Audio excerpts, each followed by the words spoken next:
अस्सलामुअलैकुम व्यूअर्स, उम्मीद है आप सब लोग खैरियत से होंगे। व्यूअर्स, आज फिर एक इंजीनियरिंग सेक्टर के कंपनी पे बात होगी जिसका नाम है इंटरनेशनल स्टील लिमिटेड।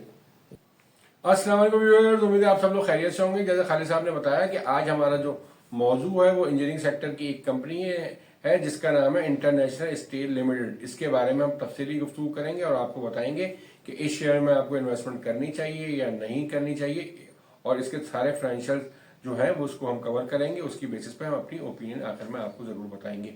तो आप हमारे साथ जुड़े रहिएगा, ये वीडियो पूरी देखिएगा, आपके लिए काफी फायदेमंद साबित होगी। अच्छा, जैसा कि आपको खालिद साहब ने बता दिया कि ये इंजीनियरिंग सेक्टर की एक कंपनी है इंटरनेशनल स्टील लिमिटेड। इसका जो मार्केट रेट हम ले रहे हैं, ये हम ले रहे हैं 28/2/2025 का, जिसका रेट है 81.49, और ये अराउंड आपके 82 और 80 के दरमियान तकरीबन ट्रेड कर रहा है आजकल। तो इसकी करंट प्राइस जो हमने ली है वो आपकी 28/2 की ली है।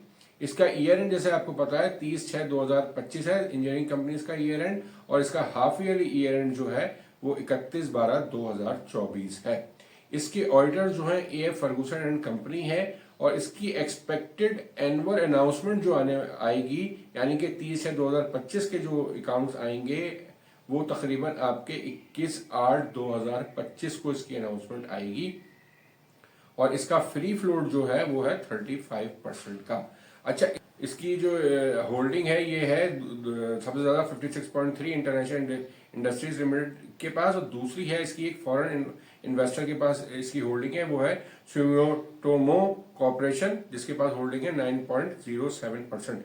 इसके बाद इसकी होल्डिंग है GFE स्टील, इसके पास इसकी होल्डिंग है 4.7%। तो जितनी मेजर शेयर होल्डिंग है वो मैंने आपको बता दी, और ये आपको जैसे मैंने बताया कि सब्सिडरी कंपनी है आपकी इंटरनेशनल इंडस्ट्रीज लिमिटेड की।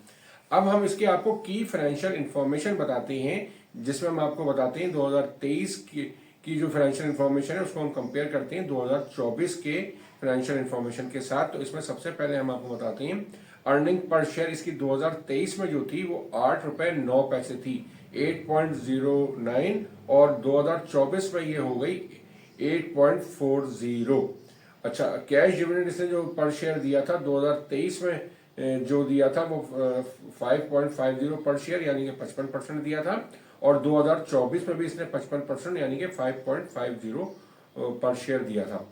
डिविडेंड यील्ड इसकी जो है 2023 की 13.57 है, और 2024 की 6.51 है। डिविडेंड पे आउट रेशियो इसका जो है 2023 का 67.99 है, और 2024 का 65.46 है। डेट इक्विटी रेशियो जो इसका 2023 का है वो 19.81 है, और आपका 2024 का जो है वो 17.83 है। मार्केट वैल्यू पर शेयर इसकी जो 2023 में रही वो 40.53 थी, और आपकी जो 2024 की आपकी रही मार्केट वैल्यू इसकी 84.55 रही। जो हाई इसका रेट रहा है आपका 2023 में वो रहा है 62.70, और 2024 में रहा है 89.79, और लो रेट जो इसका रहा है 2023 में वो 36.71 रहा, और 2024 में 41.50 रहा। प्राइस अर्निंग रेशो अगर हम बात करें इसकी, तो इसकी प्राइस अर्निंग रेशो 2023 में 5.01 थी, और 2024 में 10.06 है। ग्रॉस प्रॉफिट मार्जिन इसका जो है 2023 में 13.82 था, जो गिर के 2024 में 12.37 हो गया। यहाँ इसमें थोड़ी सी रिडक्शन आई है, 13.82 से 12.37 हुआ है। प्राइस टू बुक रेशियो जो है इसकी 2023 में जो थी 0.81 थी, 2024 में ये हो गई 1.59। बुक वैल्यू पर शेयर इसकी जो थी 2023 में 50.03 थी, जो 2024 में बढ़ के 55.26 हो गई। करंट रेशो आपका 2023 में 1.25 था, और आपका 2024 में 1.29 हो गया। अच्छा, इसके हाफ ईयरली अकाउंट्स आ चुके हैं, यानी कि 31/12/2024 का रिजल्ट इसका आ चुका है। अब हम इसको डिस्कस कर लेते हैं। 2024 को हम कंपेयर करेंगे 2023 से 31/12 की, यानी कि ईयर एंड पे जो इसकी सूरत हाल थी, मतलब ईयर एंड में वैसे कह रहा हूँ, कंपनी का तो half yearly year and he है। अब हम आते हैं हाफ ईयरली रिजल्ट्स पे 31/12/2024 में। इसमें हम कंपेयर करेंगे 31/12/2023 का रिजल्ट 31/12/2024 के साथ। इसकी अर्निंग पर शेयर आपकी जो 31/12/2023 में थी वो थी 5.41, जो कि गिर के आपकी 31/12/2024 को सिर्फ ₹1.23 रह गई। ग्रॉस प्रॉफिट का परसेंटेज अगर मैं बात करूं, ग्रॉस प्रॉफिट रेट जो आपका 31/12/2023 को इसका ग्रॉस प्रॉफिट मार्जिन था 13.3%, जो कि रिड्यूस हो गया है और अब इसका मार्जिन रह गया है ग्रॉस प्रॉफिट का, वो रह गया 7.54%। तकरीबन ही ये आधे से थोड़ा सा ज्यादा है। अच्छा, डिविडेंड पर शेयर इसने 2024 में कुछ भी नहीं दिया। 2023 में इसने ₹2.5 पर शेयर आपको कैश डिविडेंड दिया था, यानी कि 25%। अब इसकी सूरत हाल जो इसको देखते हुए लगती है कि इसको मैंने और भी थोड़ा एनालाइज किया था, और इसकी जो एनालाइज करने पे हमें पता चला तो इसका पहला क्वार्टर जो था उसकी अर्निंग कम थी, दूसरे क्वार्टर की अर्निंग इसकी थोड़ी बढ़ के आई है और वो तकरीबन आपके 80-82 पैसे के करीब थी सेकंड क्वार्टर की अर्निंग। तो उन दोनों को ऐड करके ये बना 1.23। तो ये लग रहा है कि आहिस्ता आहिस्ता इसमें इंप्रूवमेंट आ रही है। तो ये वाले अगले दो जो क्वार्टर्स हैं वो भी हमें अब इसके बेहतर लगते हैं। उसकी वजह एक तो वही है कि इसकी फाइनेंशियल कॉस्ट जो है वो अब खासी कम होती चली जा रही है, मगर इसके जो रेशो है ग्रॉस प्रॉफिट का वो इतना नहीं बढ़ रहा। अगर जब तक ये नहीं बढ़ेगा तो कंपनी एक्स्ट्रा ऑर्डिनरी जो प्रॉफिट जैसे पहले कमा रही थी, यानी कि ₹8 अर्निंग पर शेयर, वो उसकी नहीं आएगी।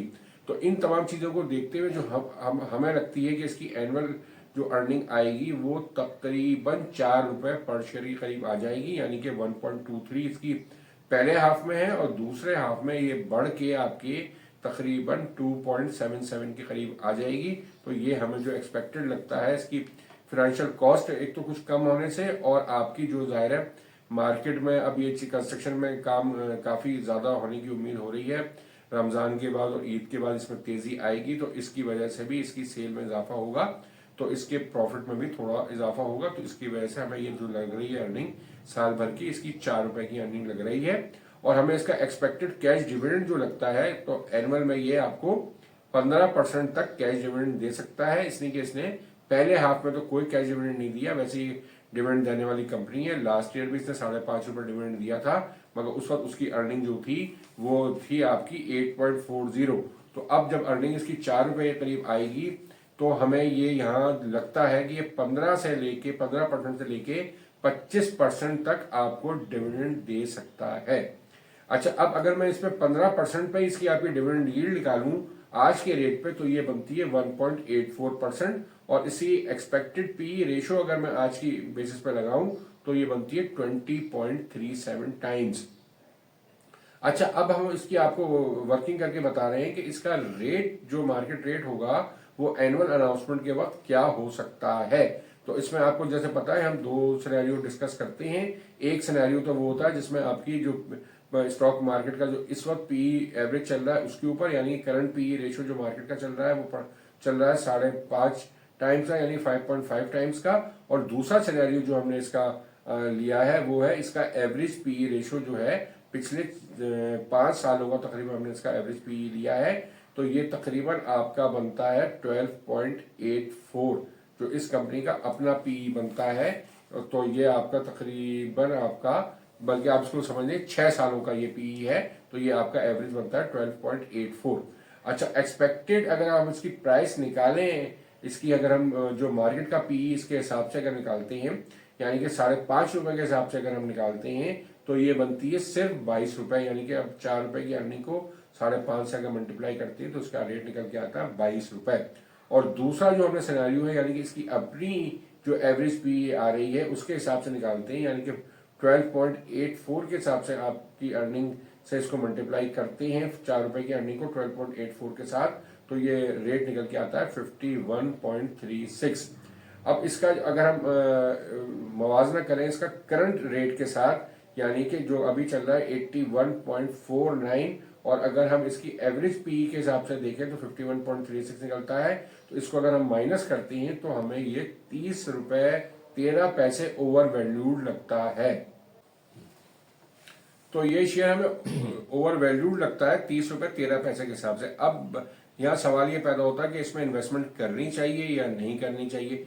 जो इसके रिजल्ट्स हमें नजर आ रहे हैं, जिस तरह ये ओवर वैल्यूड लग रहा है, तो मेरे ख्याल से आपको इस प्राइस में और बेहतर शेयर मिल सकते हैं।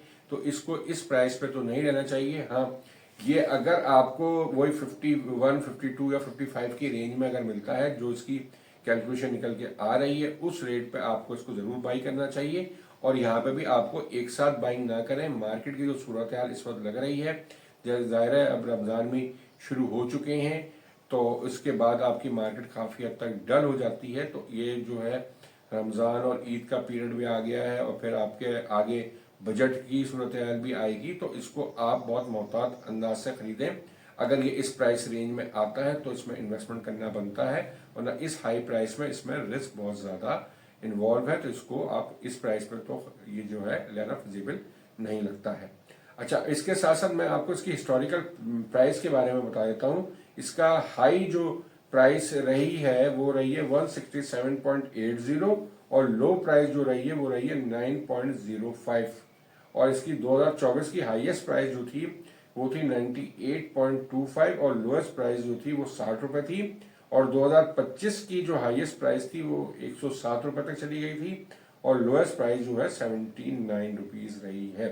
तो इसकी प्राइसेस तो आपको हिस्ट्री में भी काफी 167 तक गया है, 24 में भी ये 98 रुपीज टच हुआ है, और 25 में भी जो इसकी हाई है वो 107 रुपए रही है। मगर अगर आप इसकी 23 की जो मिनिमम प्राइस अगर देखते हैं, तो इसने ये आके मिनिमम प्राइस जो इसकी रही थी वो 36.71 तक भी चला गया था, और आपकी 24 की जो प्राइस रही है वो भी कम ही रही है। तो आप इसको देखते हुए जो है इसको आप खरीदें। जैसे कि हमने ऊपर आपको तफसीली बताया है, इसमें बहुत मोहतात रह के इन्वेस्टमेंट करने की जरूरत है। आप अगर कंपेयर करेंगे तो आपको इसके दूसरे शेयर्स भी जो हैं वो आपको मिल जाएंगे। तो उसको देखते हुए आप अपनी जो डिविडेंड की यील्ड भी इसकी इतनी बेहतर नहीं है, ज़ाहिर है बहुत कम यील्ड है, तो आप दूसरे शेयर्स में इन्वेस्टमेंट कर सकते हैं। इसके साथ ही अपनी इस वीडियो को तो हम इख्तिताम करते हैं, मगर अपने चैनल की जो आपको पता है हम मार्केटिंग कर रहे होते हैं कि हमने आपको जो मेंबरशिप ऑफर की हुई है, अगर वो मेंबरशिप आप लेना चाहें तो 3 महीने की मेंबरशिप जो है वो सिर्फ 4,000 रुपये में है, 6 महीने की मेंबरशिप 7,000 रुपये में है, और जो 1 साल की मेंबरशिप है वो 12,000 रुपये में है। आप इसको लेके हमसे कांटेक्ट कर सकते हैं, एडवाइस ले सकते हैं कहाँ आपको इन्वेस्टमेंट करना चाहिए, उसके बारे में आप हमसे मशवरा कर सकते हैं। इसके साथ साथ स्टॉक मार्केट का अगर आपने इन्वेस्टमेंट पोर्टफोलियो भी बनवाना है तो उस पर भी हमसे बात की जा सकती है, और अगर आप अपनी फ्यूचर प्लानिंग करवाना चाहते हैं तो उसके बारे में बात की जाती है। अपनी रिटायरमेंट प्लानिंग भी हमसे डिस्कस कर सकते हैं। ये तमाम चीज़ें हम आपको इस मेंबरशिप लेने के बाद, ज़ाहिर इसके चार्जेस पर अलग होते हैं, तो हम ये आपको फराहम कर सकते हैं। तो इसके साथ ही इस वीडियो का ख़त्म करते हैं। खुदा हाफिज़। खुदा हाफिज।